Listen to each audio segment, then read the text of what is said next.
any amazing purchases? Anything remarkably different about your life at all? No, not really. Probably say the biggest difference is kind of just like the external appearance of it. Internally, like not much has really changed all that much. I was able to, just celebrate a little bit, take care of some people that are close to me. But other than that, no. Anything you treat yourself to as far as a nice purchase? I went on a little trip, which is fun, but other than that, pretty low key, unexciting. Sorry. You don't need a big contract for you to feel the burden of responsibility and improvement. You feel that anyway, but does this add to that level of burden and responsibility at all? Yeah, I mean, I think externally it does. Kind of like what I was alluding to earlier. I mean, I think that the external perception kind of starts to shift. I have high expectations, and I put a lot of responsibility on myself. So I think, of course, once you kind of have a moment like that, things kind of shift a little bit, but I don't anticipate it changing my approach or how I handle anything. My goal is to keep kind of getting sexy. We've seen improvements both off-season, obviously moving without the ball, cutting without the ball. Great growth there, growth defensively. We've seen the next frontier for you is what as a player? Just really continuing to round out those areas is for sure a big focus of mine. I was really excited to actually have an off-season, to really kind of lock in on that. And offensively, continuing to grow, expand my game, and then defensively, it's been a big emphasis as well, of course, and just developing my body. For sure. You're talking obviously about rounding out your game. What specific areas you focus on this year?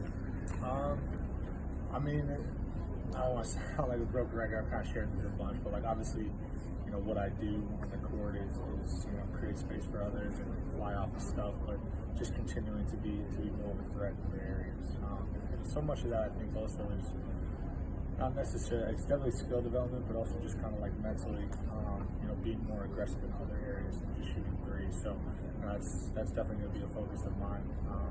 I'll still kind of stick with what's gotten me here as well. I'm not going to try to reinvent the wheel or anything, but definitely just kind of improving in those other areas and just emphasizing them more going into games. Duncan, obviously last off season sculpting and reworking your body to a degree. Tyler's going through that now. As you change your body, does it change your game at all? Do you have to adjust to the new you as you build up that musculature, or maybe you relied more on speed and quickness before? A little bit. I think more so you just start to get comfortable at your new weight or your new size. And if anything, it just allows you to do more. It creates a little more opportunity for you to be physical, use your physical gifts, where maybe in the past you've just been relying on skill and ability. So, it's been awesome to see Tyler just put in the work this summer. I mean, he's been getting after it for sure, and as a result, motivated all of us to follow suit. When you saw him and you saw the Instagram photo especially, are any concerns he might beat you up or beat guys up in practice? No. I'll try to stay on his good side.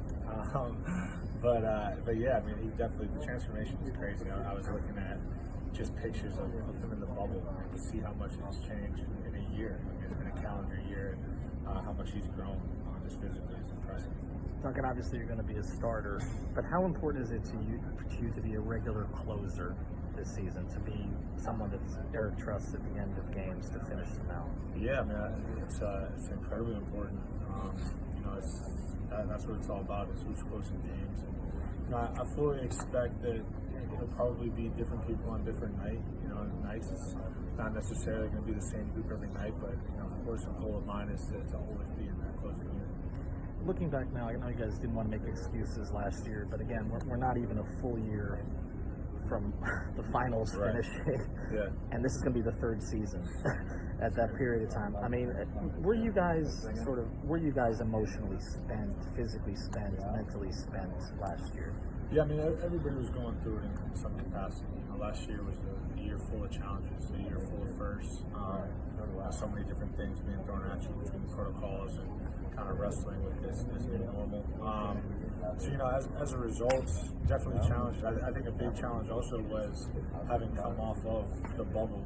We had experienced being connected to the best of the capabilities. I mean, what we had in the bubble, just from a synergy standpoint, was special. And then to shift to the regular season, I think that a lot of people kind of struggled with kind of wrestling with that. And all of us were like, well, why can't we just cultivate what we have? It doesn't always work like that, and we learned that. But the reality is, I think we grew a lot individually, and I think we also have a very clear perspective of kind of what is required this year to all get on the same page.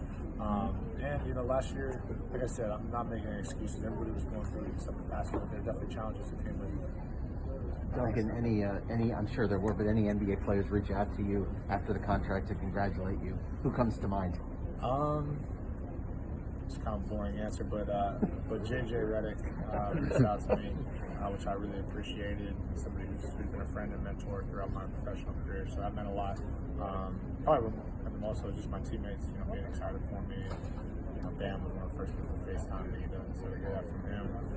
Talk about how I got to take him out to dinner now, which is crazy because he never took me out to dinner when he started dating.